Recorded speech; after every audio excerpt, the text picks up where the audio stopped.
everyone! Since ang lola nyo, ang luma na yung sarakyan ng lola nyo, nandito tayo sa tabi-tabi naman. Ganyan mga wakwak. Ganyan ang wakwak nandito sa puno-puno. Anyway, since ang aking kotse ay luma na, may oil leaks na siya. So, hindi ko na pala, nakalimutan ko videohan kasi may tumawag. So anyway, nandito na naman tayo. Naglagay ako ng oil sa aking sarakyan kasi tumutulo nga siya. So, ina-add ko para hindi ako mamatay yung sarakyan. Ayan. Yan ang ating sarakyan.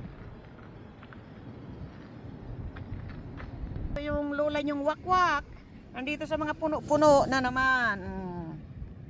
Ganyan ang lola nyong gala. Nasa puno-puno. So, ayan. Tingnan mo. Ganyan mga wakwak. Diba? Kung saan yung puno, doon lumalanding. So, anyway.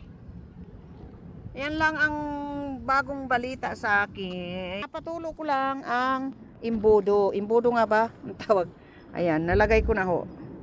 Yung aking oil. Lagyan ko ng 1 quart. Ayan. 1 quart. 1 quart para hindi naman tayo matuyuan ng langis. Ang mahal na nga ng langis, matuyuan pa tayo ng langis. Hindi na makalipad yung lula nyo. Wala nang pambili ng langis. Kaya yan. Kaya yun lang. Happy day sa mga lolang wakwak nandito sa mga puno-puno. Ayan. Thank you for watching, guys. Please like and share naman. Yun lang naman. Yun lang hiningi kong tulong sa inyo, please. And don't forget, huwag nyo hong i-skip ang ano naman, ang mga ads.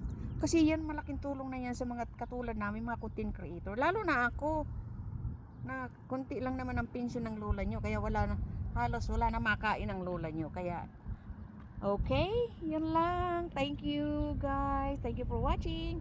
Bye!